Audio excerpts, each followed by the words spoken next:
Oke teman-teman, di video ini kita akan membahas cara membuka dokumen baru ya teman-teman ya.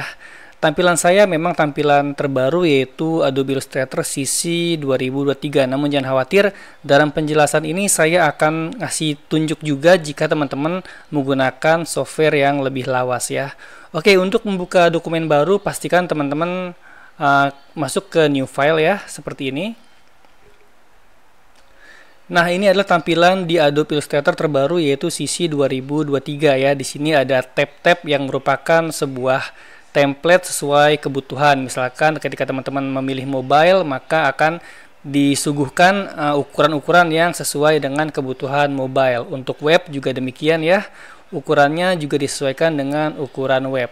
Untuk print juga teman-teman disediakan ukuran yang tinggal pakai aja nih, ada letter A4 ya dan sebagainya ya. Dan untuk art dan illustration dan sebagainya ya. Ini jika teman-teman fungsinya hanya untuk memudahkan dan mempercepat atau sebagai shortcut jika teman-teman sudah ketahuan ingin membuat apa ya, poster dan sebagainya sudah langsung tinggal diklik aja ya.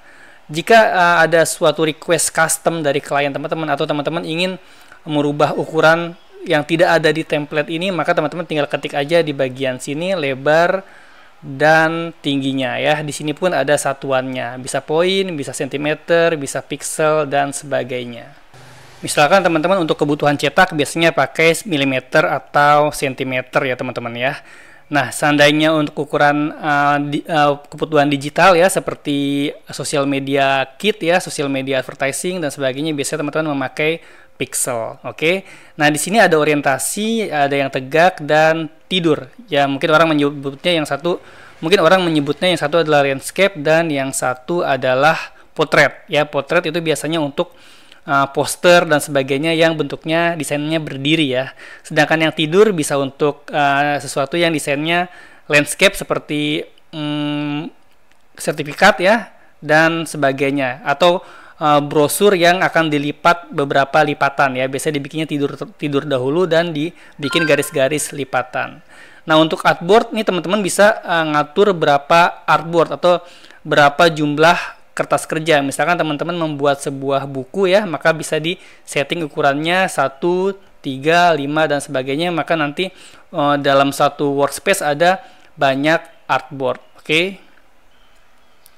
Di bagian bawah ini ada bleed ya. Bleed ini istilahnya adalah garis lebih ya. Jadi kalau dalam dunia percetakan itu ada istilahnya pisau pon atau pisau potong. Jadi ketika kita mendesain sebuah objek dan ingin mencetak dan ingin dipotong ya, maka ada sesuatu yang disebut bleed. Jadi ini adalah garis lebih, di mana desain teman-teman biasanya kalau mau cetak dilebihin beberapa satuan ya, entah sentimeter entah mili ya, dilebihin supaya ketika dipotong desainnya nggak kelihatan jelek, nggak kelihatan seperti ada garis putusnya. Jadi untuk melebihkan sebuah desain. Namun jangan khawatir, ini urusannya jika teman-teman bekerja di percetakan atau di pre-press ya, di settingan sebelum cetak. Kalau teman-teman pekerjaannya sebagai desainer yang dari awal, dari konsep, teman-teman jarang sekali memakai kebutuhan bleed ini teman-teman ya.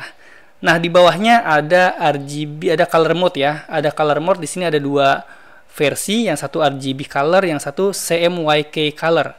RGB color adalah red, green, blue ya. Jadi tiga warna ini biasanya dipakai untuk kebutuhan digital seperti sosial media banner ya, website banner dan sebagainya. Sedangkan CMYK ini biasanya untuk kebutuhan cetak ya, seperti packaging design ya, poster dan sebagainya yang sudah siap cetak ya. Untuk belajar desain dari awal, saya sarankan kita setting di RGB dahulu teman-teman, karena kita biasanya membuat konsep dari awal supaya warnanya tidak terbatas, karena pencampuran warna RGB itu lebih luas ya dan lebih bagus untuk membuat konsep ya. Kalau CMYK ini sudah seperti terbatas dengan patokan tertentu sehingga warnanya agak mendem ketika kita pakai desain di monitor ya.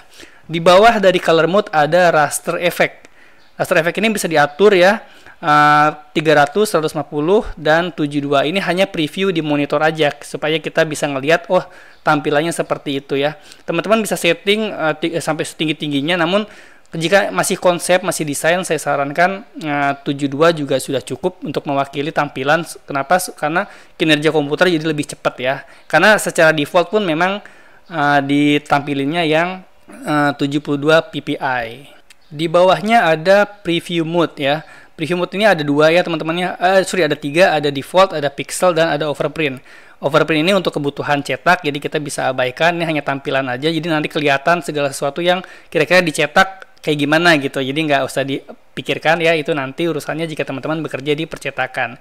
Kita fokus ke pixel, namun nggak apa-apa karena kita kalau settingan default ini secara otomatis tampilan monitor, jadi kita ikut yang default aja ya.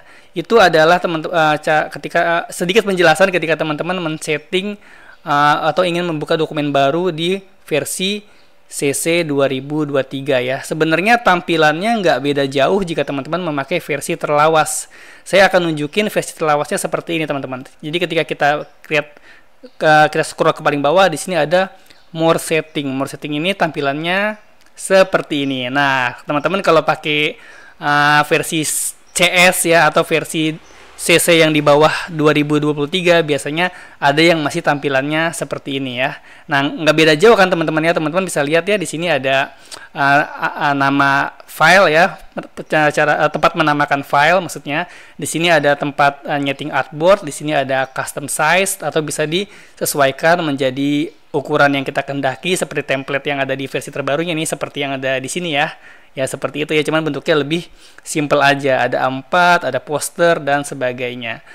Dan ada untuk pengaturan lebar dan tinggi juga. Ada orientasi juga, tertidur dan berdiri ya, potret dan landscape dan sebagainya. Sama persis, hanya saja bedanya kalau yang baru ini dia ada di bilah sebelah kanan dan di bagian sininya berupa template-template yang disajikan untuk mempercepat kinerja saja. Karena sebenarnya kalau kita bekerja pun kadang-kadang kita nggak ngikutin template ya, kadang-kadang kita mengikuti ukuran yang diminta oleh klien kita atau kebutuhan kita ya. Jadi ketika teman-teman sudah paham cara men-setting seperti ini ya, taruhlah misalkan di sini kita buat A4 ya, print A4 ya. Namun karena kita masih konsep, jadi nggak mikirin cetak, jadi kita RGB-kan misalkan seperti ini, lalu kita create.